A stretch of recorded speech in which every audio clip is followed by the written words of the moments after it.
Well, good morning, ladies and gentlemen, and welcome to the Carnegie Endowment for International Peace. I'm Ashley Tellis, a Senior Associate at the South Asia Program at the Endowment, and I want to welcome all of you for joining us at this discussion of U.S.-India relations in anticipation of Prime Minister Narendra Modi's first visit to the United States. I have the singular honor this morning of welcoming Senator John McCain back to the Carnegie Endowment. Senator McCain is a genuine American hero, who, if ever that phrase needs no introduction were true, he's earned it in full measure. As you well know, Senator McCain has served our country with the deepest distinction, including more than 5.5 years as a prisoner of war in North Vietnam.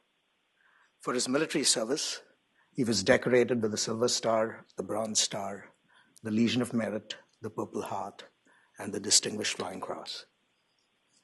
Senator McCain was elected to the U.S. House of Representatives in 1982, and he entered the Senate in 1986. Since then, he has made a mark on a variety of national issues, most especially that we remember campaign finance reform. But where his influence has probably been felt most deeply has been on U.S. foreign policy. He's been a tireless champion of American values and the protection of the liberal international order.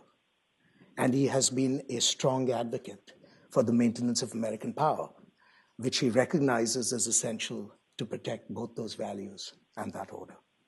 He's also been a relentless traveler to the world's hotspots. In fact, he was telling me this morning that he's had the pleasure of being sanctioned by ISIL, by Putin, and a whole series of individuals whom you and I would probably not want to have over for dinner. He's also been a very strong advocate now for close to 2 decades of the U.S. relationship with India. And he returned very recently from a meeting with Prime Minister Modi. He was the first U.S. official to meet the Prime Minister after his election. I had the pleasure of meeting the Prime Minister's staff, visiting the office a couple of weeks after Mr. Modi met with Senator McCain. And the only thing I could hear was endless praise for the quality of the discussions that occurred during this meeting. We can only hope that that is the beginning of the kind of conversation we would like to see when Prime Minister Modi comes to India later this month. On a lighter note, I must also tell you that Senator McCain is one of the most popular members in Congress on Twitter, and he has 1.8 million followers. I have been requested by my esteemed institution to let you know that for this meeting, we will be using #McCain@Carnegie. I have no idea what that means, but I do encourage you to ask the senator what that might mean after the conversation is over. It gives me great pleasure to welcome Senator McCain back to Carnegie to share his thoughts on the future of the U.S.-India relationship. And I invite you, ladies and gentlemen, to join me in welcoming Senator McCain.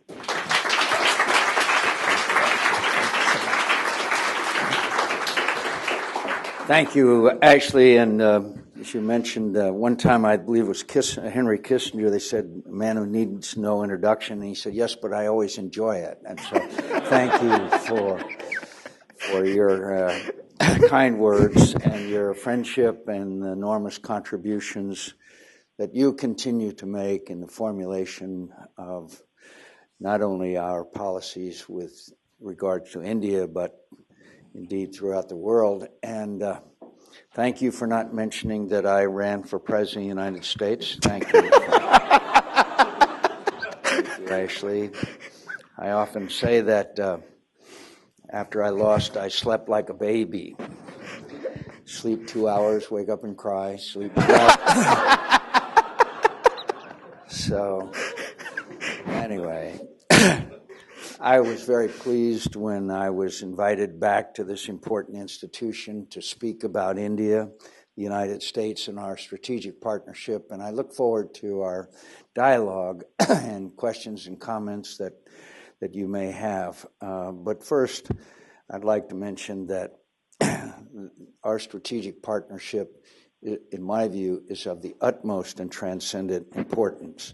The last time I had The opportunity was 4 years ago on the eve of President Obama's trip to India. Much has happened in that time, some good, some not so good, and I believe we have reached a key inflection point in this vital relationship. The election of Prime Minister Modi has transformational potential for India and our partnership. Indians are hungry for bold change, and they gave a once-in-a-generation mandate to a leader who is eager to deliver it. This change will likely extend to India's foreign policy, including its relationship with the United States. I met Prime Minister Modi, as Ashley mentioned, in July, and my impression is that he sees a strategic partnership with America as integral to his domestic goal of revitalizing India, economically and geopolitically, and that India's revitalization can in turn help to reinvigorate our partnership. The Prime Minister and I agreed that this goal is much needed because recently our partnership has not lived up to its potential, and let's be frank about that. Too often our relationship has felt like a laundry list of initiatives, some quite worthy, that amounts to no more than the sum of its parts. Too often we have been overly driven by domestic politics and overly focused on extracting concessions from one another, rather than investing in one another's success and defining priorities that can bring clarity and common purpose to our actions. In short, our strategic relationship has unfortunately devolved recently into a transactional one. My sense is that Prime Minister Modi wants India to do its part to change this, and he wants India and the United States to lift our sights once again, to think bigger and do bigger things together. I fully agree. And I see the Prime Minister's visit to the United States this month as an opportunity to renew our partnership and regain a proper strategic focus. That's what I would like to speak about today. To re-energize our strategic partnership, we first need to recall why we embarked on this endeavor in the first place. It's not for the run-of-the-mill reasons. We always had grander ambitions. We affirmed that India and the United States, two democratic great powers, can and should lead the 21st century in sustaining a liberal, rules-based international order supported by a favorable balance of power. This world order, which the United States has played an exceptional role in building, defending, and strengthening since World War II, has contributed to the greatest ever expansion of free societies, free markets, free trade, free commons, and global security. The benefits of this international order for India and the United States are difficult to overstate. At the same time, the global distribution of power is shifting substantially, and we recognize that. While U.S. leadership remains indispensable, we increasingly need willing and capable partners that share our interests and values to serve as fellow shareholders in the maintenance of a rules-based international order. This will, of course, include traditional U.S. allies, but more than ever, we look to a democratic great power like India. This is because India and the United States share not only strategic interests, but also values. The values of individual liberty, democracy, critical thinking, social mobility, and entrepreneurism. These shared values are ultimately what give us confidence that India's continued rise as a democratic great power will be peaceful, and that it can advance critical U.S. national interests. That's why, contrary to the old dictates of realpolitics, we seek not to curb the rise of India, but to catalyze it. In this way, the progress of our partnership has always been more about national interest than the personalities involved, and it has enjoyed consistent bipartisan support in both countries. Our strategic partnership began with closer cooperation between a Democratic administration in Washington and a BJP-led government in New Delhi. It deepened dramatically during the last decade under a Republican administration and a Congress-led government. It reached historic heights with the conclusion of our civil nuclear agreement, thanks to the bold leadership of President Bush and Prime Minister Singh. And now It has a historic opportunity for renewal and growth under a Democratic president and a BJP prime minister. It's worth recalling this original sense of purpose in our partnership because I fear we've lost much of it in recent years, and there is to blame on both sides. Here in Washington, there's a sense that too often the relationship has not met our admittedly high expectations. From trade disputes to setbacks in our civil nuclear agreement, there have been impediments and disappointments, all of which were compounded by the last several years of economic slowdown and political gridlock in Delhi. That's why many of us see Prime Minister Modi's election as such an opportunity.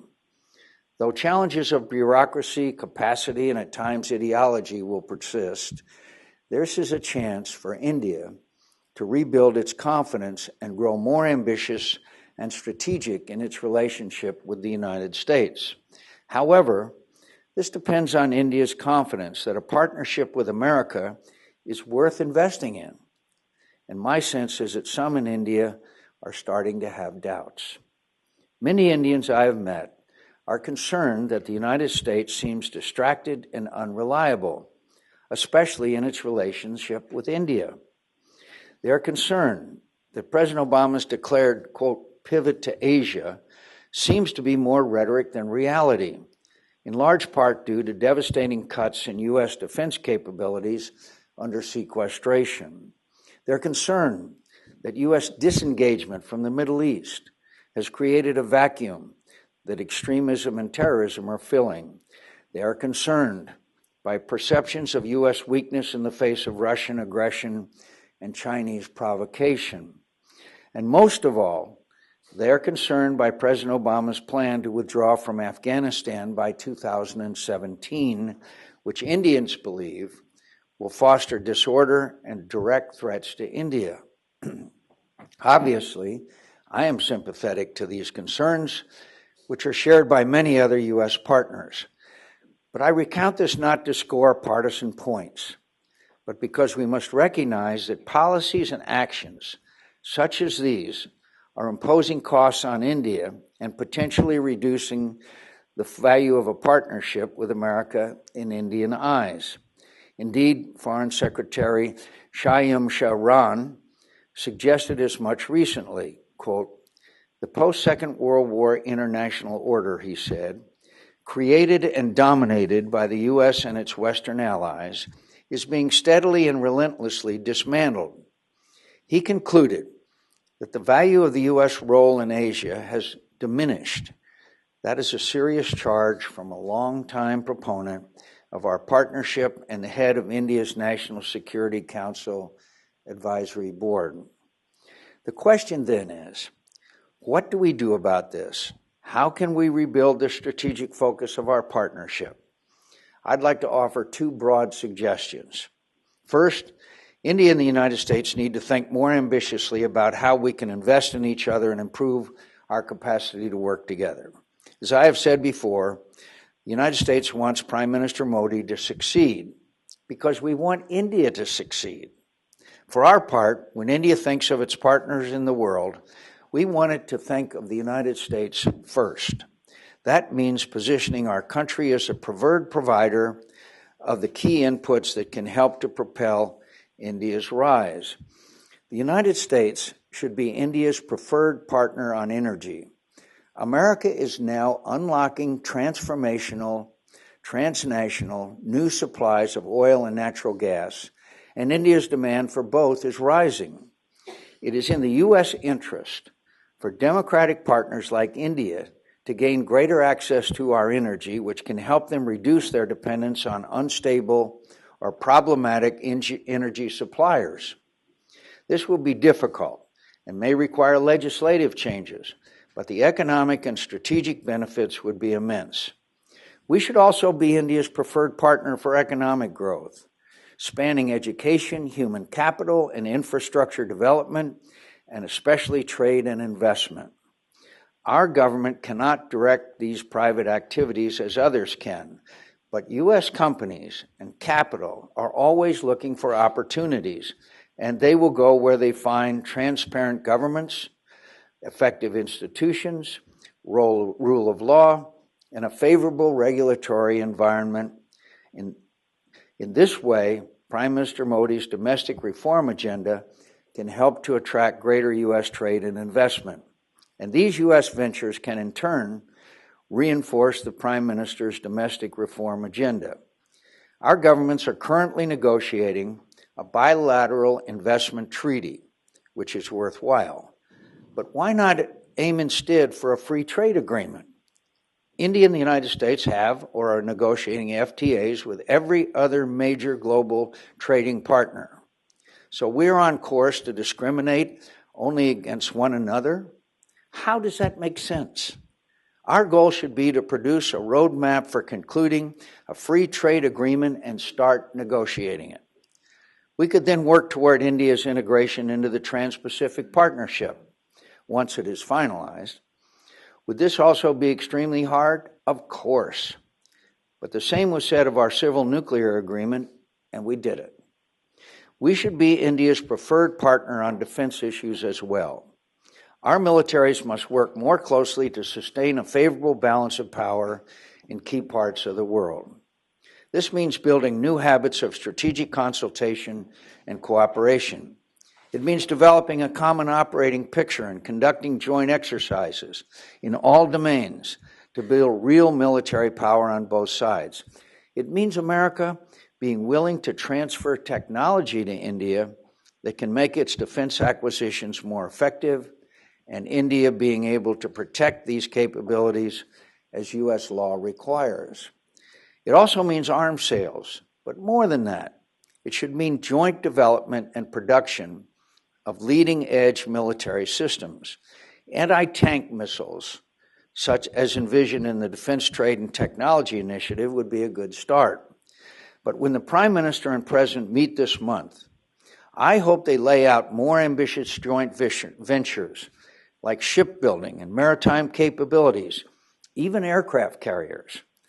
In these ways, we can support India's rise as a fast-growing, innovative economy, a flourishing society, a modern military, and a more influential global actor, all of which can benefit us. What should follow then is an ambitious strategic agenda to shore up a rules-based international order that supports our common security and prosperity. This will require us to prioritize three areas of the world. First, South Asia, which Prime Minister Modi has clearly made a top priority. He seems to recognize correctly that India's global ambitions can be hindered if fires keep breaking out close to home. This is another reason why a secure South Asia is in our interest, and why India and the United States must work together to achieve it. Most immediately, we should increase our counterterrorism cooperation and intelligence sharing. But ultimately, enduring security in South Asia depends on civilian-led democracy and an open regional trading order. These values create an alignment of interest among peoples across the region. Strengthening these supporters of a rule-based international order is the best way to weaken our opponents, especially violent extremists and their persistent sponsors in Pakistan. Another strategic priority should be the Middle East, where threats to our security, our interests, and our values have never been greater. Indeed, al-Qaeda's recent establishment of an affiliate in India is perhaps the clearest reminder of the vital stake that our nations have in a stable Middle East. This growing threat seems to be sparking an evolution of thinking in New Delhi. This can and should be the basis of expanded cooperation, diplomatic, economic, and military. Imagine the signal India would send if it joined the emerging international coalition to confront ISIS. Beyond material things, India has something even more unique and valuable to offer the Middle East. The region has rarely been more divided and polarized, with people told they must choose either anarchy or tyranny, murderous fanatics or secular strongmen, ethnic and sectarian chauvinists, or death in their hands.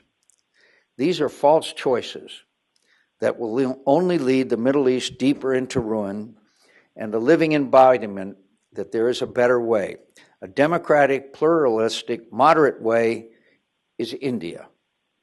Is India's democracy perfect? Of course not. Neither is ours. Look at the gridlock. And that is the point.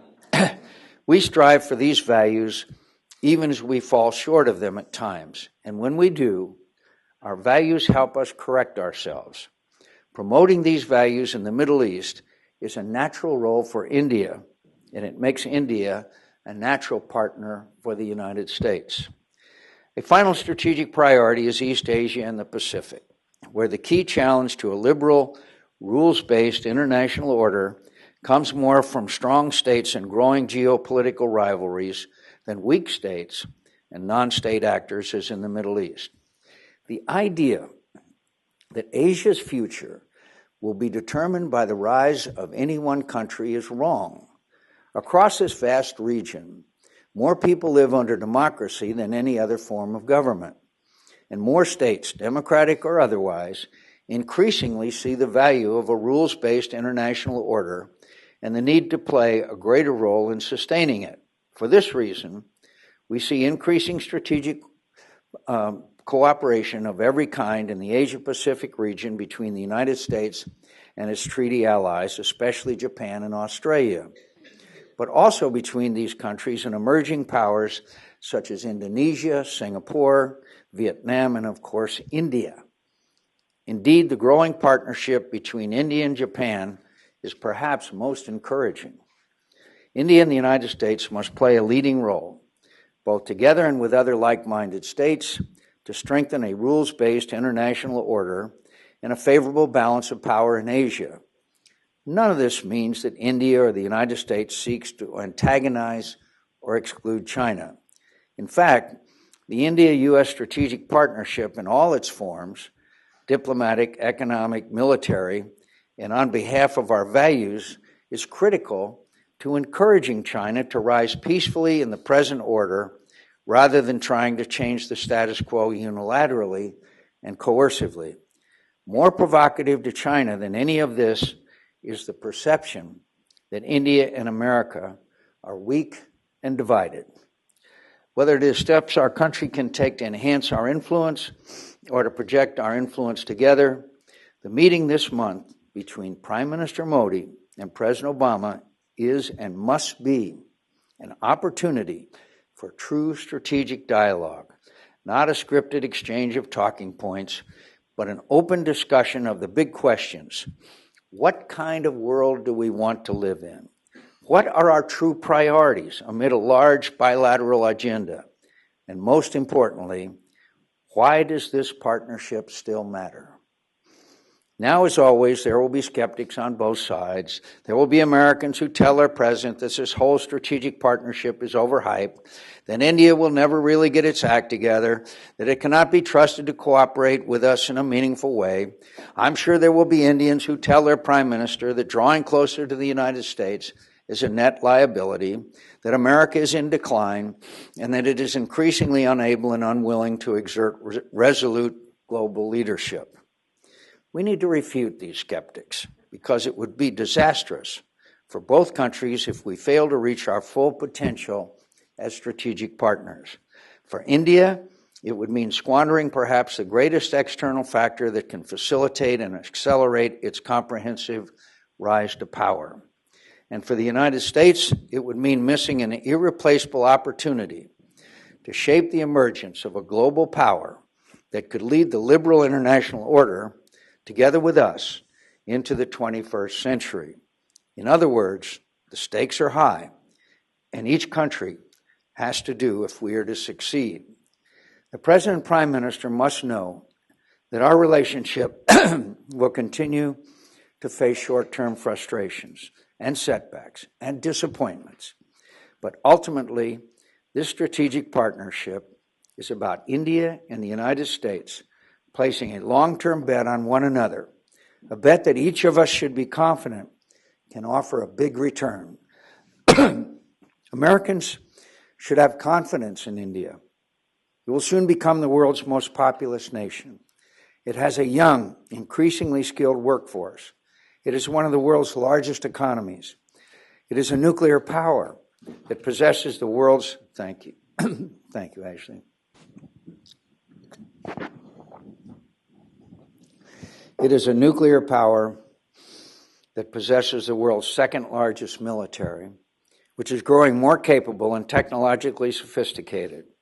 And India is a democracy, which does not mean its economic and social challenges are less daunting, but it does mean that India is more flexible, more responsive, and ultimately better able to address those challenges than its undemocratic peers. Indians should also have faith and confidence in America. Our economy remains the most dynamic driver of global growth. Our society remains virtually limitless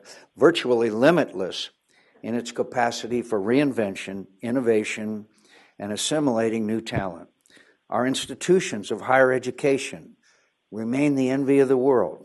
Our military remains the most capable, combat-proven on Earth. And we now have vast new supplies of energy.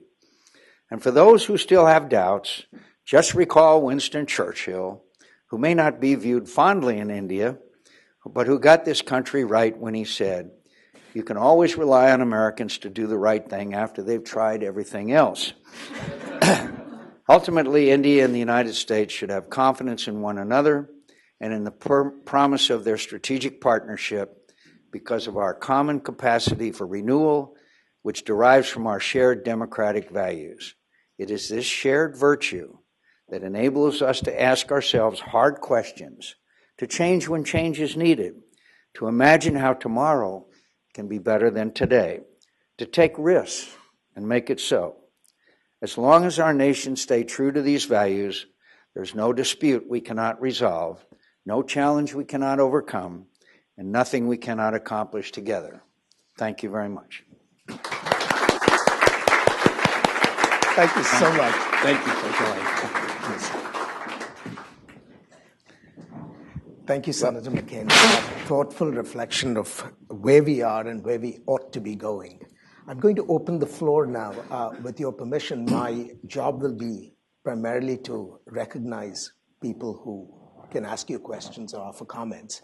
And I would request you to just identify yourself for the benefit of the senator and keep your questions or remarks pointed and as short as possible because we do have a constraint of time. Arvind?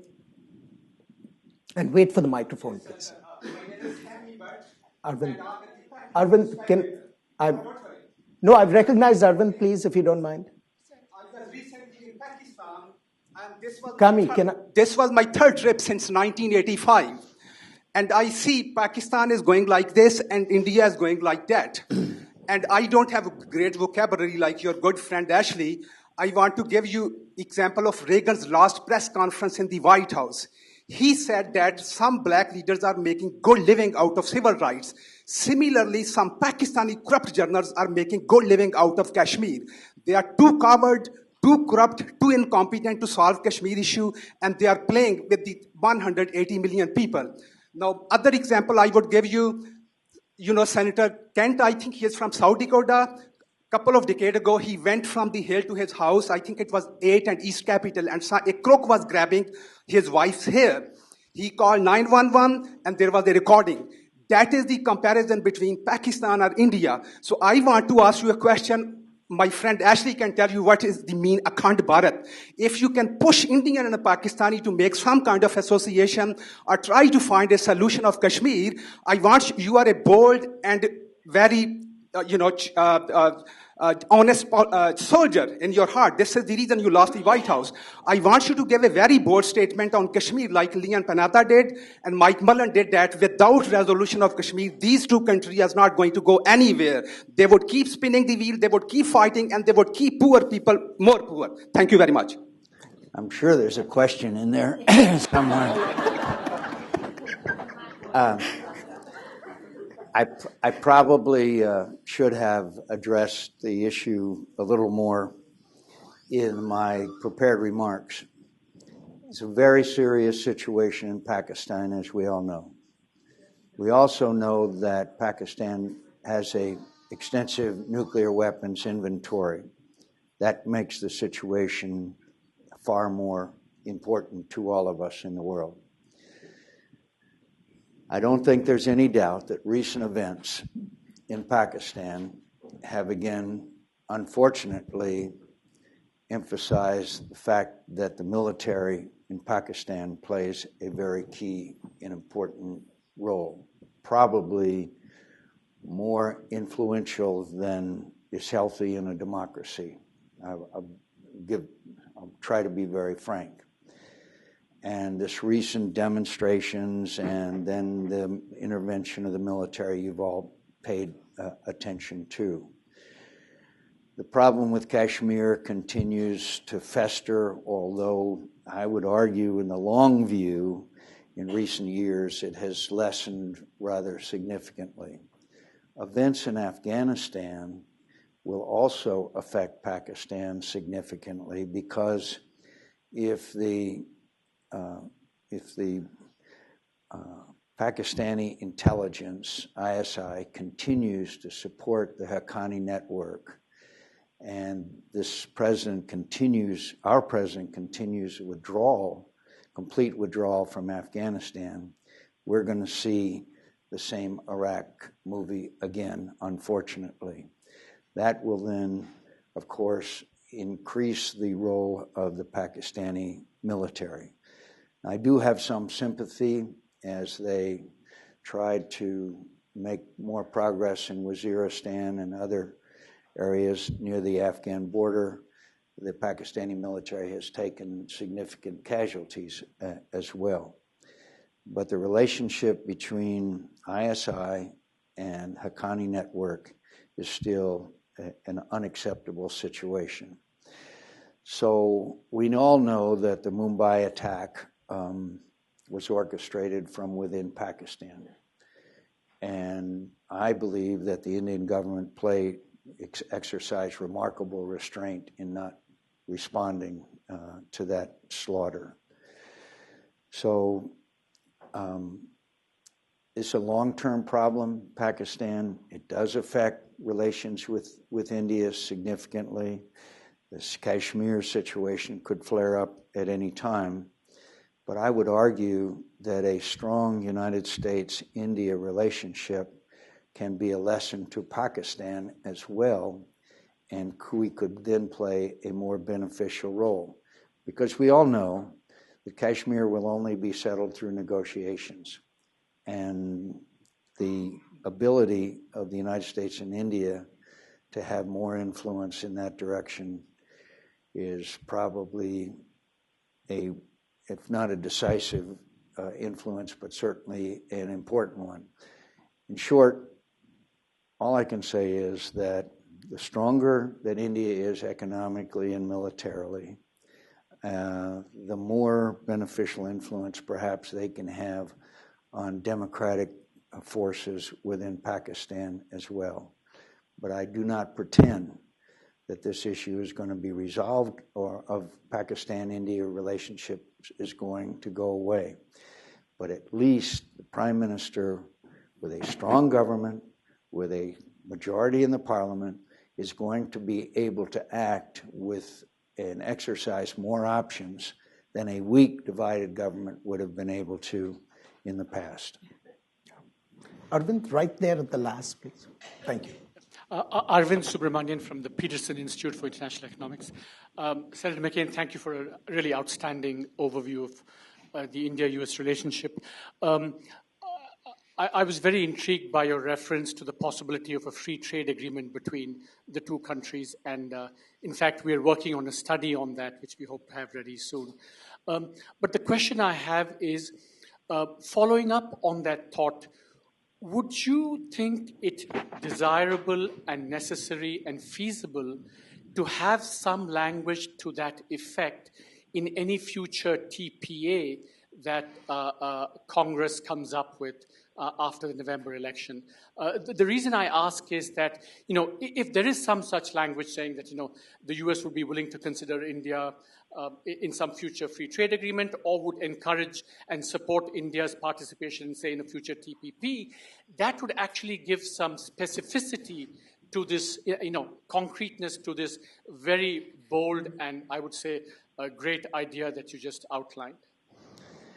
One of the great disappointments to me over the last 6 years has been our lack of progress on free trade agreements throughout the world. We basically have ratified 3, South Korea, Colombia, and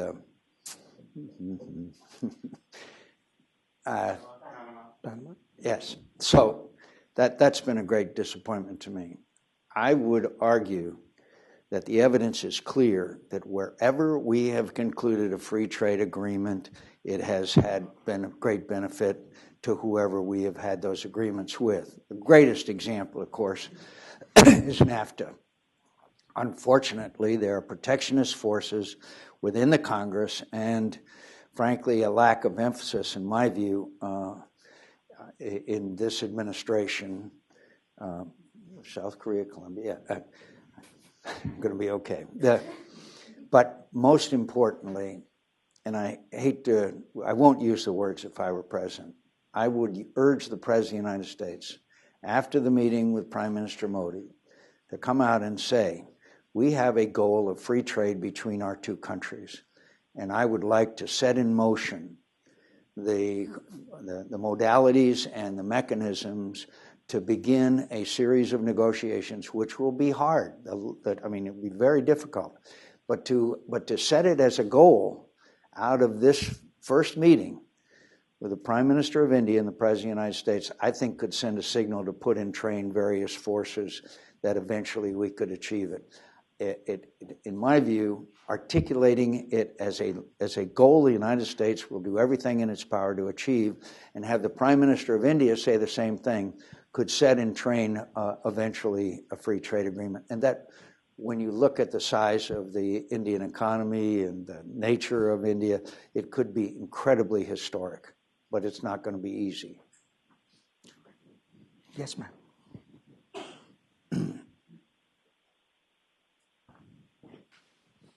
Thank you, Senator. I'm a student in the Georgetown University, and my question is still related to trade relations between India and the United States. I was wondering, what are your views, especially considering the interest group resistance to offshoring and outsourcing, and especially in the service sectors? Thank you. The question is about opposition to outsourcing in the United States and the impact of that on the prospects of trade. There is that opposition, but really, and we're particularly talking about defense here, we've got 2 choices. Either have India develop its own capabilities or go to other countries. That has happened in the case of other weapons systems. India is looking very seriously at the F-35. Senator, sorry to interrupt, but I think she was asking a question about opposition in the U.S.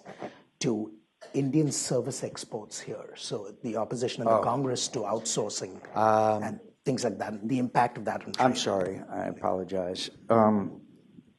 There's a bit of complexity here.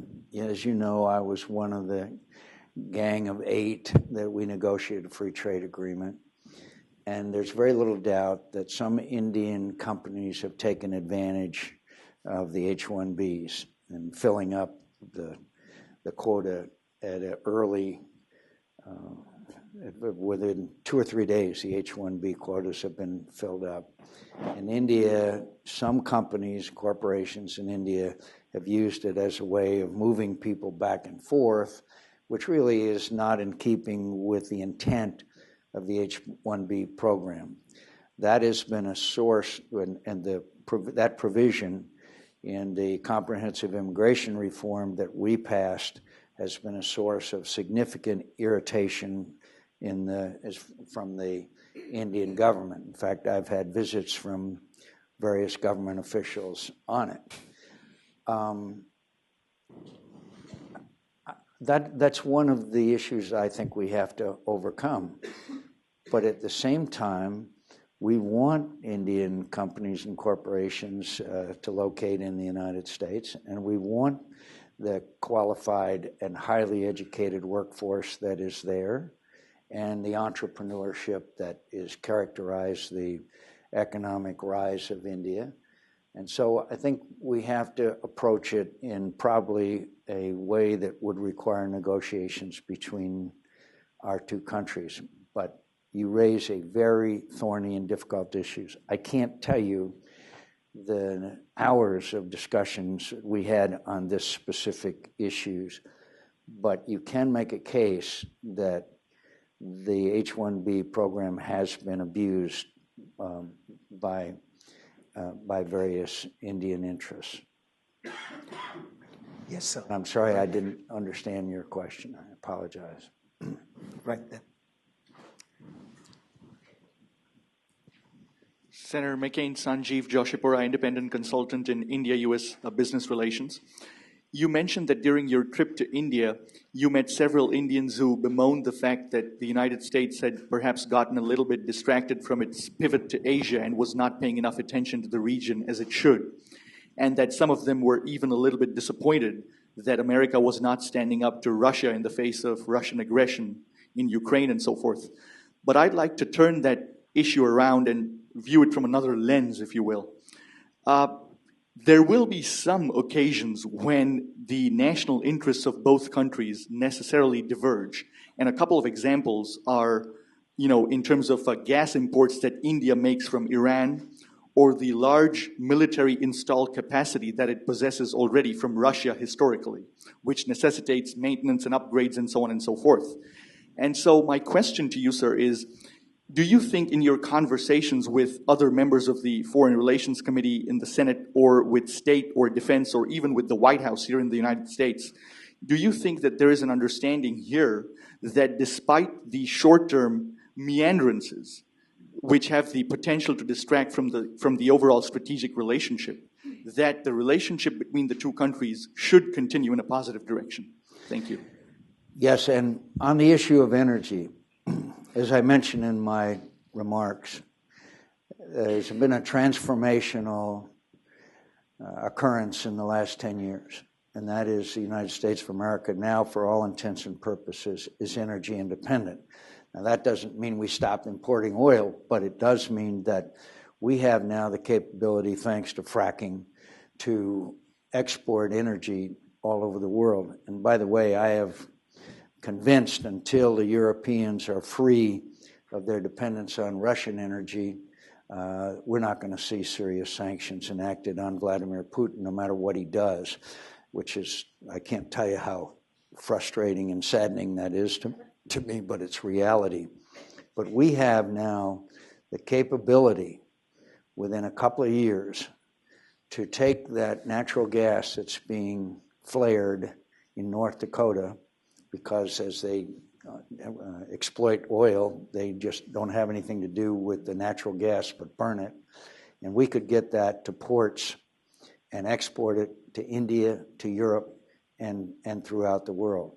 That, I think, would be a seismic effect, because then we would see a lot of countries reduce their dependency on Russian energy. As you know, the Chinese just cut a very major deal with my pal Vladimir Putin. So I think that one of our objectives and goals with India should be to give them access to American energy resources.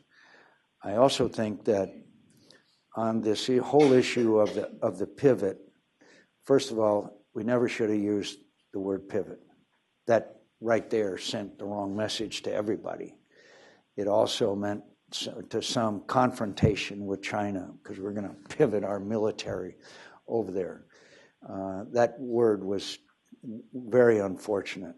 And what it should have said is rebalance, because the world's economy is moved to that part of the world, so therefore we have greater strategic interest. That makes sense, it seems to me, to approach it from that fashion. So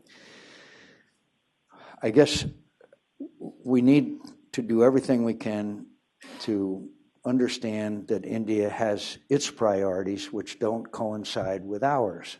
But that doesn't mean that the greater goal isn't exactly the same, because we're the world's two largest democracies. So therefore, we have the fundamental values, the fundamental goals of freedom, democracy, all of those principles that make up a democracy. And then there will be areas where we simply are in disagreement. But should that then bring everything to a halt because of this liability issue on the nuclear issue? Should that bring all of our relations to a halt? Do I regret enormously that has been a problem when we have been so optimistic, this whole issue of liability? And by the way, I think this new government is going to try to work its way through that through changes in regulations rather than legislation. I hope that happens, because nuclear power obviously would be another factor in reducing India's dependency on imported energy. Yes, sir.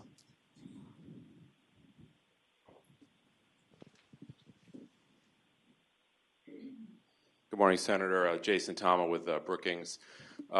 Building on your point about competing or divergent interests between India and the United States, I'm wondering if you could comment on India's strategic relationship with China, whether that was discussed in your visit, and how that might compare with the United States' approach with China. Thank you very much. Throughout Asia, as you know, there's a growing concern about Chinese behavior. And if not confrontational, certainly aggressive behavior, particularly in the East China Sea and the South China Sea. Incidents that continue to show not confrontation, but provocation. The latest being the airplane doing aileron rolls around our United States surveillance plane. There's no point in that, except to kind of stick their thumb in our eye a bit. I don't think the Chinese I don't think they want confrontation, but I also believe that India understands that the Chinese believe that the last 200 years were aberrations of history, and that the Chinese believe that their role is dominant in Asia. It doesn't mean militarily so much as it does that they are the largest economy, they're the largest population, that they have a historic role to play. And that's dangerous in my view. It's dangerous because I think that in some ways it threatens all the stability there, but also sooner or later in India. Very few people know that the Chinese incursions across the Chinese-India border are going deeper and lasting longer militarily. Why would they want to do that? It's the last, is my understanding, correct me if I'm wrong, Ashley, the last boundary dispute that has not been settled through negotiations. All the others have. Why wouldn't the Chinese find it in their interest to settle the boundaries between their two countries? You can only assume one reason for it, and that is that they want to show how strong and powerful they are and reassert their role. I think that, again, I don't envision a military confrontation with China, but I do believe that China-India relations and China-U.S.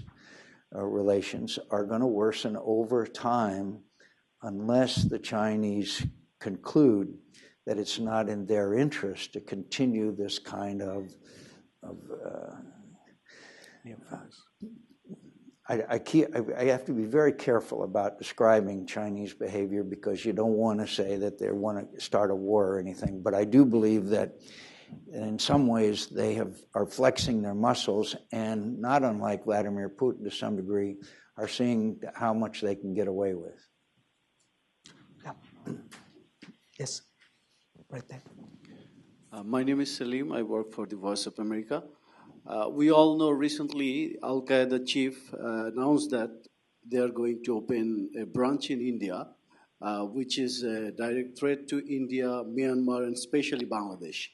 How do you think the new government of India is going to tackle this, and how United States is helping? Thank you. Well, I think that the fact that Prime Minister Modi's first visit was to Bhutan indicates to some degree that he's placing a priority on India, its neighbors, and the region as his first priority. I think that's probably, I would certainly approve of such a strategy. I think that if India can shore up its relationship with all of its neighbors, then it presents a very much stronger position in the world. But Bangladesh, as you know, is a tragedy. It's just an unfolding tragedy. And now we have climate change, which is, with the rising ocean levels, is even more threatening to that country. It's not stable, it's not aggressive, but it certainly is an issue that could cause great headaches and problems in the region because of the continued instability in Bangladesh. And if anyone in this room has an idea as to how we can get Bangladesh out of the mess we're in, I would like to meet you after this gathering is over. It's visiting Bangladesh just kind of makes you grieve that things are in such bad shape.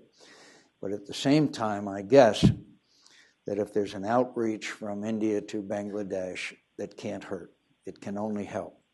And I would argue that maybe India has not handled its relations with Bangladesh or with Sri Lanka in a way that I would view as been beneficial to either of the three countries. Maybe they ought to take a fresh look at Sri Lanka as well as Bangladesh and see if a different approach to those two countries might be more profitable. Yes, right there. Just wait for the microphone. Good morning, Senator. I'm Zhang Hongliang from Chinese Embassy, and thank you for your outstanding opinions, especially those on China. And to be frank, we are very used to it. Okay. I just have a very simple question: is that we got some ideas from U.S. scholars and especially officials. They say that maybe this trilateral cooperation between U.S., India, and China is of great potential. So I would like to know what's your opinion about this trilateral cooperation between these three countries. Thank you. I think that triumvirate would be something that could be historic. But I have to be very frank. I continue to see Chinese behavior as not leading one to that conclusion. Everybody gives China credit for the long view and seeing around the corner of history and having the perspective of centuries and of wisdom, on and on. I don't think the Chinese are behaving very intelligently or in a mature fashion. They have somehow managed to unite countries in cooperative relationships that we never would, 20 years ago, we would have think was unthinkable and impossible. I was recently in Indonesia. They're deeply concerned. Vietnam, our new America's best friends, Vietnam.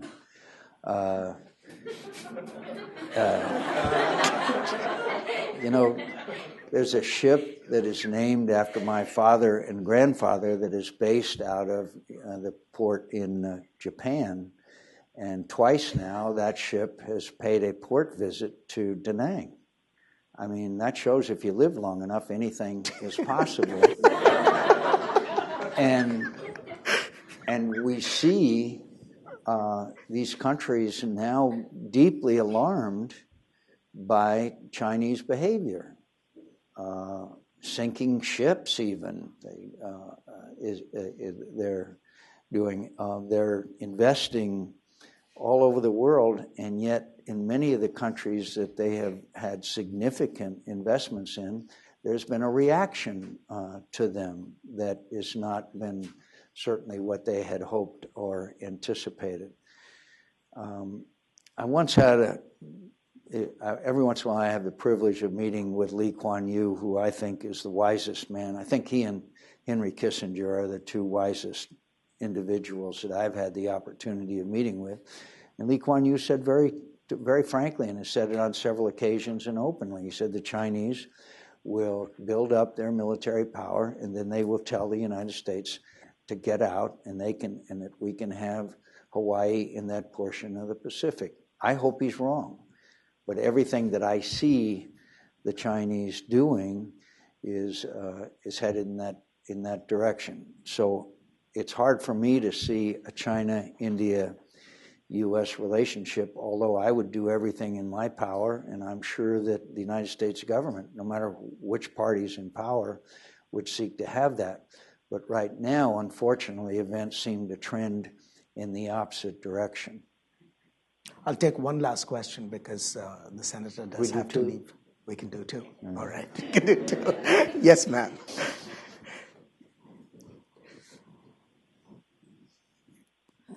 Good morning. My name is Veronica Cartier. Originally, I come from Indonesia, but I become American about 30 years ago. I follow the development of the China Sea. As a matter of fact, I wrote my master thesis in a South China Sea conflict. It has been over 15 years. I think China have gained so much tremendous power over time. My question is in communication. You have brought a comprehensive strategic relationship with India. And I wonder if in the field of communication, United States will consider to give India in control in communication industry. For example, AT&T and other major company in telecommunication they are providing communication, all data, identity of American people. And I think it is very crucial. Communication is always also be given under the control of India.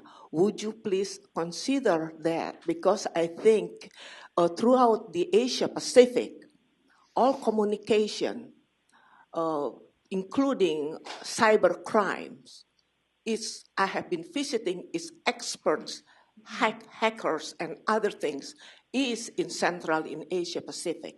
Please consider and bring it to the Congress. And the second thing, Senator, you have mentioned Bangladesh. I have plenty of friends of Bangladesh, and I have discussed so many world political issues. And if I get a chance, I would like to speak to you about that. Thank you very much. Well, I would be glad to. Matter of fact, my wife and I have an adopted daughter from Bangladesh, and so we have obviously a very special feeling and a special kind of sorrow about the unfortunate, and everybody wanted to close down the textile mills that are such an integral part of Bangladesh's economy, and all of us decry the working conditions in some respects, but we also know what happens to young women if they can't work, and that's a terrible option that they face. As far as communications is concerned, anybody who's been to Mumbai can see what the entrepreneurship and talent and drive and ambition can do for a country. I mean, it is incredible what we've seen happen in India.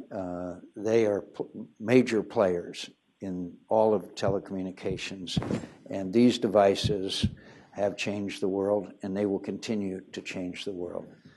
But the unaddressed issue by the United States of America is the issue of cybersecurity. And the talent that is there in India in capabilities that are there, we should try to work much more closely together. My friends, we in the United States are unable to define the difference between national security and individual liberty and privacy.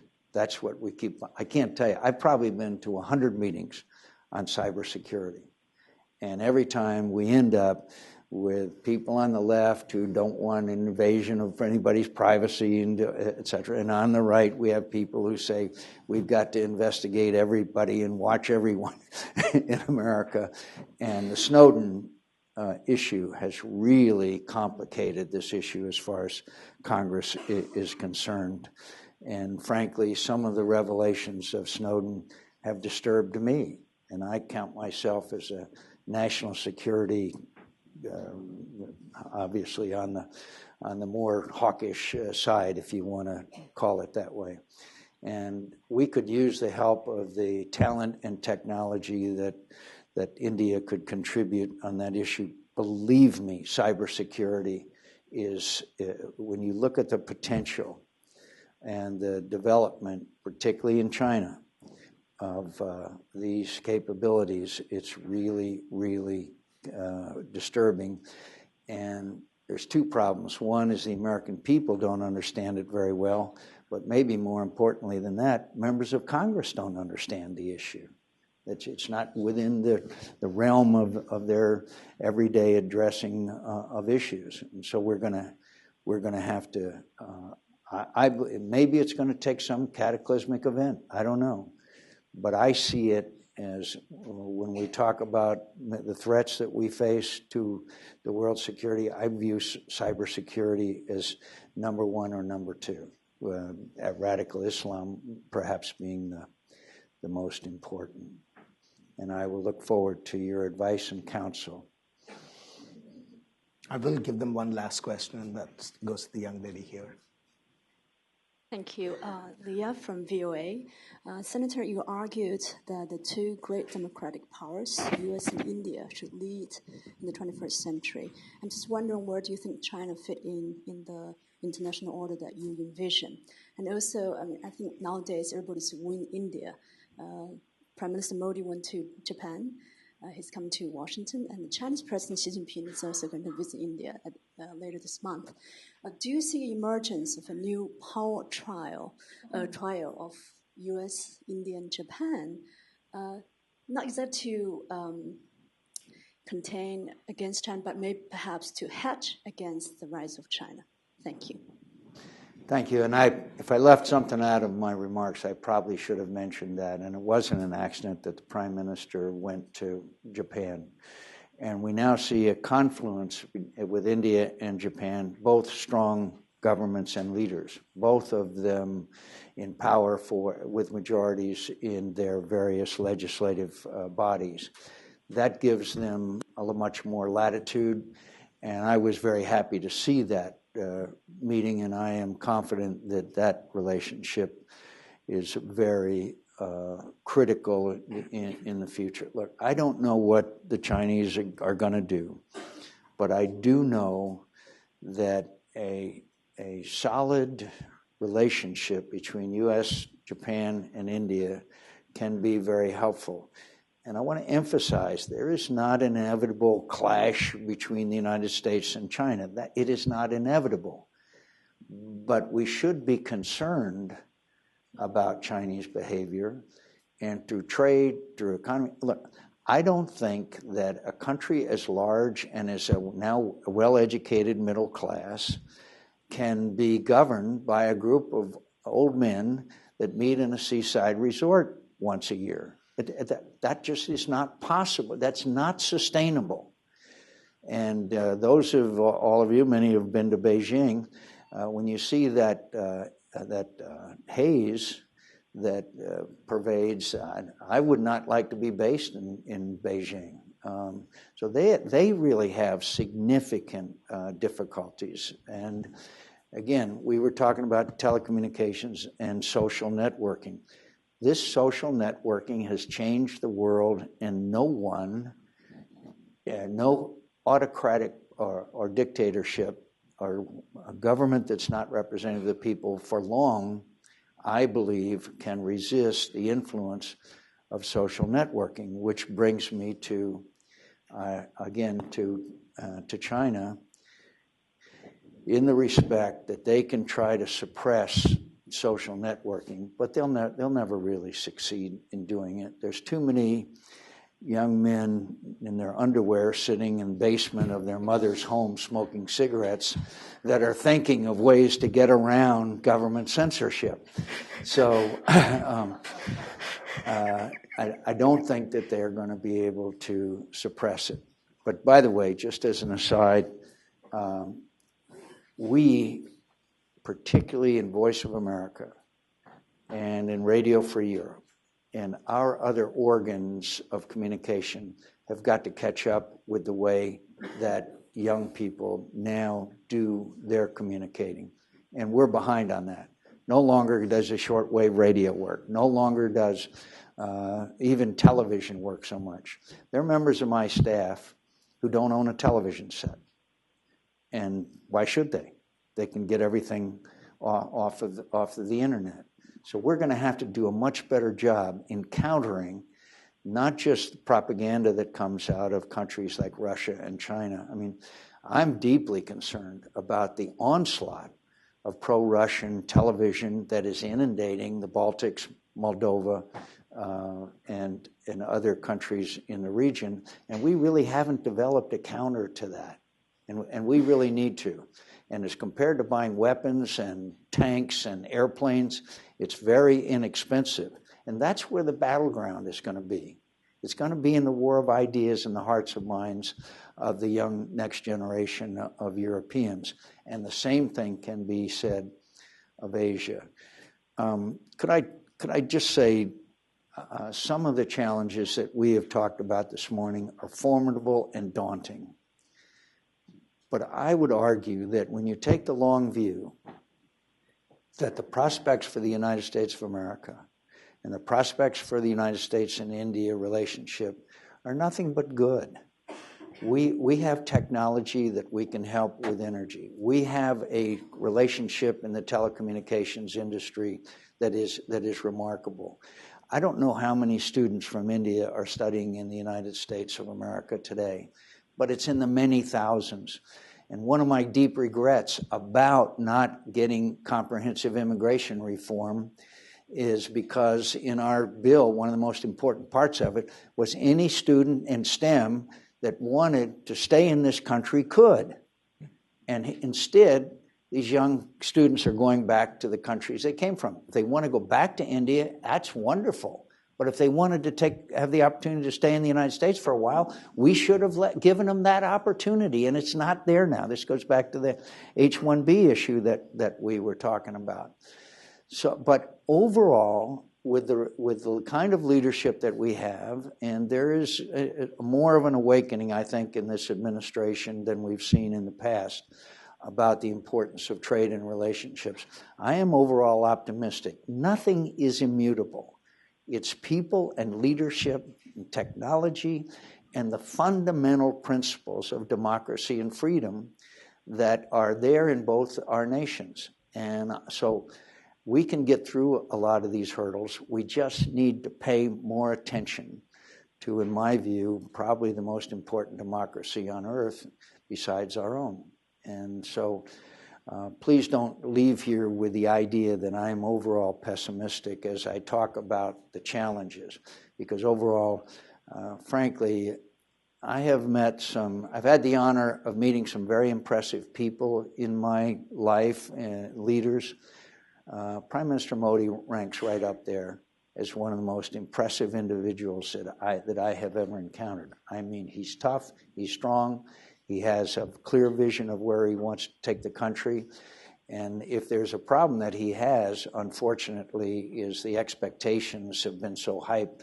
I told him that when I met him that he would have to be the third coming in order to fulfill the expectations of the people of India. So thank you very much for allowing me to be with you. Thank you.